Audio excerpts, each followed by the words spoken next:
1. Did God create meat-eating animals? Today there exist two major classes of animals that eat meat. The first, called omnivores, for example bears, live off a mix of both flesh and plant-based food sources. The second class of animals, called carnivores, for example lions, tigers, snakes, etc., solely or primarily consume flesh as the main part of their diet. B0 Scripture clearly states that God did not require animals, and even humans, to ingest meat as part of their diets. All living things were commanded to eat only plant-based foods for their daily sustenance, Genesis 1:29-30. C. God did not create animals to be predators and eat each other. He did not create beasts that needed to hunt down, kill, tear up and devour their fellow creatures. He brought everything into existence in a state of perfection.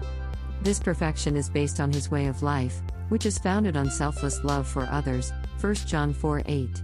In the Garden of Eden he states that everything brought into existence was exceedingly good, including the animals, Genesis 1:31.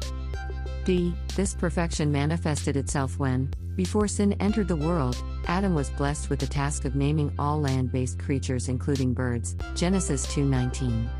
There is no indication that any lion, bear, or other present-day carnivores tried to attack or kill him during this process.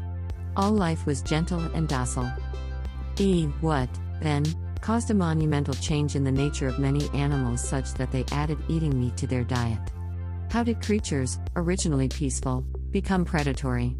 Two major factors led to this radical departure from what was originally intended.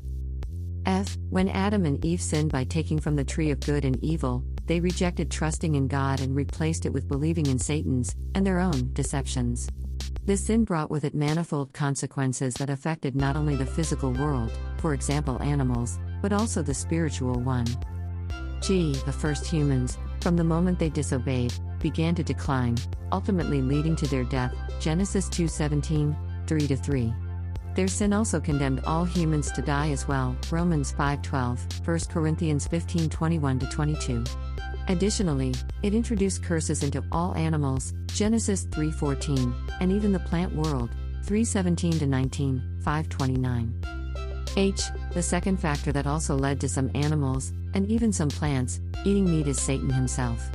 The rebellion of our first parents allowed the devil, as a god or prince, to rule over the earth and pervert all things within it, John 12:31, 14:30, 16:11, Ephesians 2:2, 6:12, etc.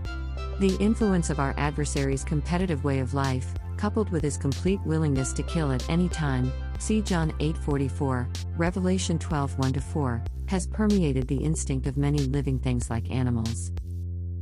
Biblical prophecies indicate that the present predatory nature of animals, and their desire to eat meat, will be removed during the millennial reign of Christ.